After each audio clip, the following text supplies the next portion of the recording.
cara mengetahui mobil ideal sesuai dengan gaji.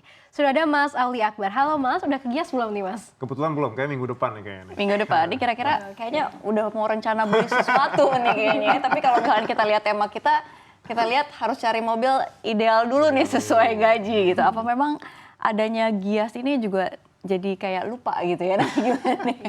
Ya sebetulnya gini ya, kalau kita lihat adanya pameran Gias itu sendiri kan jadi momentum ya. Mungkin Iya. diskonnya kan banyak banget ya Safira ya. Di sana kita kesini pasti ada aja di setiap APM gitu ya. Kalau memang kita butuh mobil itu jadi jadi kesempatan. Tapi kalau emang kitanya sendiri akhirnya jadi latah ikut-ikutan orang itu kan bahaya. Iya. Padahal uangnya juga belum ada. Ujung-ujungnya ngambil kredit tenornya panjang malah jadi berat sendiri. Nanti bayar operasional mobilnya berat, bayar pajaknya juga berat, keuangannya kocar-kacir di situ. Wah, ini kita tadi- nggak pengen gitu di situ ya. Ini menarik juga. Tadi kalau kita dengar sama-sama ya Shania, ini dia bilang banyak promonya. Artinya juga memang nggak bisa nggak bisa kena nggak ada promo. Artinya terus kalau misalkan memang masih ada banyak promo, sebenarnya balik lagi ke mobil itu sendiri kan mobil bisa dikatakan tadi tersier gitu ya. Kapan sih sebenarnya orang menentukan oh ya saya butuh mobil atau saya enggak begitu? Ya, sebetulnya memang benar ya kalau bisa dikatakan ini bukan kebutuhan pokok ya. Bahkan bisa dibilang kadang-kadang ya agak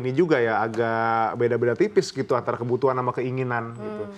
Cuman kalau menurut saya sih untuk kondisi kayak sekarang kita tinggal di Jakarta atau kota-kota besar di Indonesia gitu ya. Sometimes itu reason kayak kita harus nunda beli mobil gitu. Itu udah mulai nggak relate kalau orang itu sudah punya keluarga gitu. Apalagi dia sudah punya tanggungan. Kadang hal-hal kayak kendaraan, mobil tuh akan sangat terbantu banget dalam situasi darurat gitu ya. Misalnya, sebut saja misalnya anaknya sakit gitu di malam hari gitu kan. Kalau dia nggak punya kendaraan, oke lah dia mungkin ada motor segala macam. Tapi kalau misalnya dia benar-benar keluarga yang mengandalkan kendaraan umum kayaknya impossible gitu ya. Iya. Apalagi kalau misalnya mohon maaf nih udah agak-agak darurat. Kalau emang dia nggak ada mobil ya mau nggak mau dia ngetok-ngetok tetangga udah kan yang ada atau gimana lah itu atau dia panggil taksi online itu juga akan makan waktu nggak bisa langsung jalan di situ. Jadi somehow membeli mobil itu bisa jadi suatu hal yang masuk dalam tujuan finansial dan itu memang harus direncanakan mungkin ya sebelum dia menikah atau pas yang dia menikah dia sudah memikirkan itu selain memikirkan rumah juga harus pikirin yang ini kendaraan roda 4. Baik, Mas Akbar, kalau kita lihat tadi kan Mas Akbar juga sempat sampaikan contoh bahwa apalagi kalau misalnya ada orang di rumah sakit, keluarga yang sakit ini kan harus membutuhkan mobil ya dibanding kayak kita harus order taksi online atau begitu nelpon kan akan ambulan memakan gitu ya. waktu. Berarti mungkin mobil ini sudah dianggap sebagai kebutuhan primer di zaman sekarang begitu ya Mas? Sebetulnya kalau misalnya kita bicara kebutuhan pokok gitu ya itu kan lebih kepada sandang pangan papan. Terus ada lagi yang secondary gitu kan mungkin kita bisa bilang kalau pokok kan benar-benar nggak bisa dilanggar gitu ya Sania. Kita nggak mungkin kita nggak makan impossible banget kita nggak ada sandang ya lebih gila lagi gitu kan. Tapi ya mungkin ini bisa jadi ya kebutuhan yang bisa dipertimbangkan ketika kita sudah lompat dari satu life stages itu. Mungkin kalau single ada financial planner bilang tundalah yang namanya mobil dulu fokus ke jangka panjang. Itu mungkin masih relate, tapi ketika dia udah berkeluarga, dia juga mungkin masuk ke middle income gitu. Mungkin ini satu hal yang harus dipertimbangkan juga gitu. Yes, mahal gitu. Memang kalau kita lihat nggak masuk di kebutuhan pokok ya memang benar. Cuma sekarang untuk kualitas hidup, kita bicara kualitas hidup itu mungkin menjadi kebutuhan yang penting untuk kita pertimbangkan. Nah itu menarik kalau misalkan memang jadi untuk membuat kualitas hidup lebih baik lagi. Tapi kalau misalkan soal pos-pos pengeluaran nih, nah untuk mobil sendiri ini masuknya kemana sih Mas? Oke, nah ini cukup menarik ya Safira. Jadi sebetulnya ada cost of car ownership itu sendiri memang harus dipertimbangkan jauh-jauh hari sebelum seorang tuh memutuskan untuk beli mobil. Kadang-kadang oke kayaknya butuh nih, oke, sudah butuh tapi Anda mampu nggak benar-benar memiliki mobil itu sendiri? Karena balik lagi mobil itu kan ada yang namanya biaya operasional sehari-hari, lalu ada biaya asuransi, lalu ada lagi biaya pajak. Ya, di situ kan emang harus dipertimbangkan dengan matang gitu. Otomatis itu akan masuk ke pos pengeluaran kita, pengeluaran untuk kebutuhan sehari-hari. Kalau memang jadinya kalau dulu mungkin kita lebih sering naik taksi online atau naik kendaraan umum lainnya, sekarang uang bensin tuh masuk di pos transportasi kita. Uang tol tuh masuk ke dalam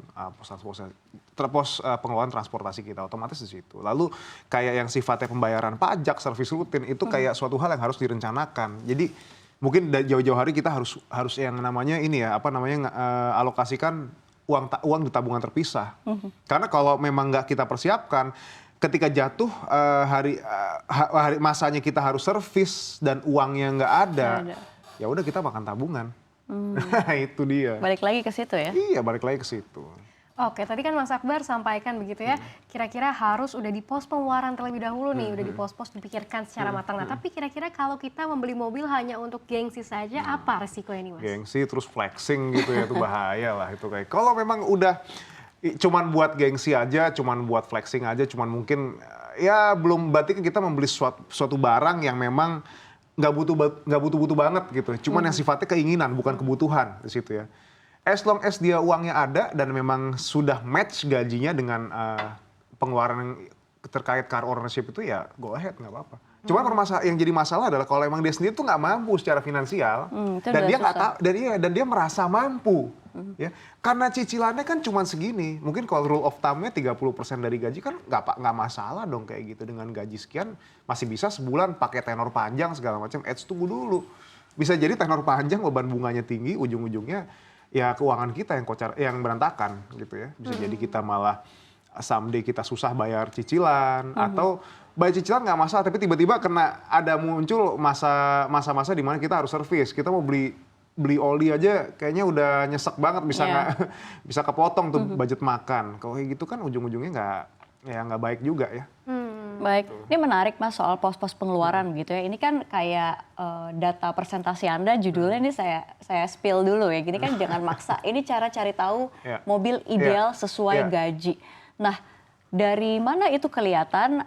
Kan sudah dikurangi nih untuk pos-pos tersebut. Nah, itu apakah bisa kelihatan? Oh, Safira, kamu idealnya beli mobil harga sekian atau harga sekian. Nah, itu kelihatan nggak sih Mas? Sebetulnya bisa kelihatan. Cuman balik lagi, kadang-kadang ini bisa didebat juga. Oke, pertama kali misalnya saya katakan mobil harga sekian pas buat orang dengan gaji sekian.